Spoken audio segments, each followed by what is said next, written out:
Charlie Hurt's with me now.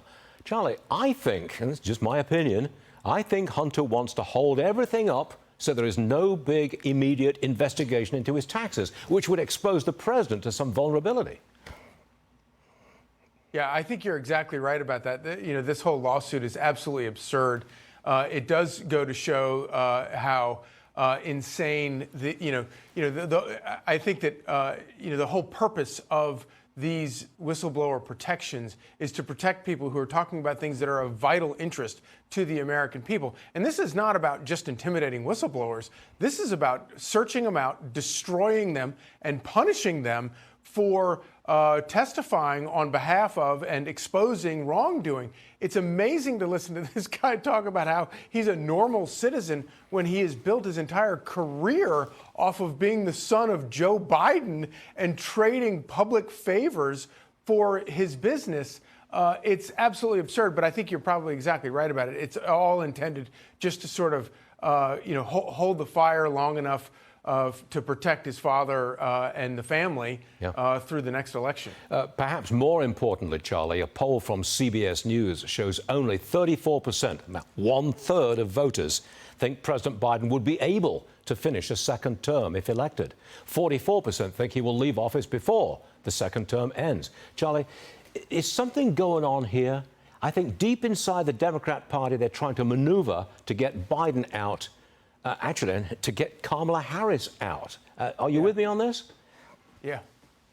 Yeah, no, there's definitely something going on there. I think that it certainly, at the very least, it registers the sheer terror within the Democrat Party, especially at the sort of leadership level, about what they're facing, both with, not just with Joe Biden, which is a disaster, but with Kamala Harris, which potentially is an even bigger disaster for the party.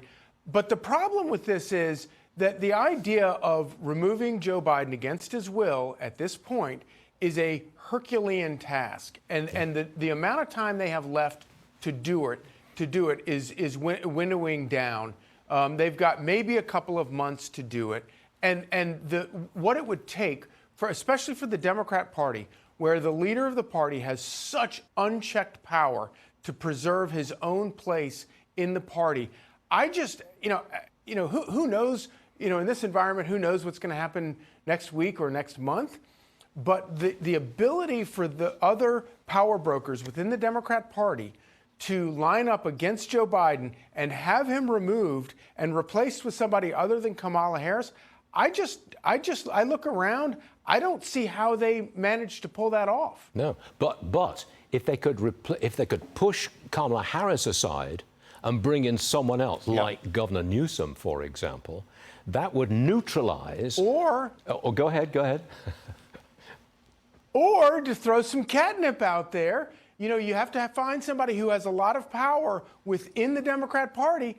You could be looking at a Hillary Clinton again. No. She may be loathed by the electorate, but she has authority and power and respect within the power centers of the Democrat Party. Or Michelle Obama. How about that? Just throwing it out there. I'm just chucking out Michelle Obama.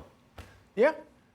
Okay. Yeah. It's fascinating, isn't it? It's absolutely possible. I think either one ends in absolute disaster for the Democrat Party, which I think is a good thing for the country. But I think it's all in the realm of possibility these days. You are having far too much fun, Charlie Hurt, and that's a fact. But yes, come back and see us soon, okay? Yes, Love to see that smile. All right, Charlie, we'll be back.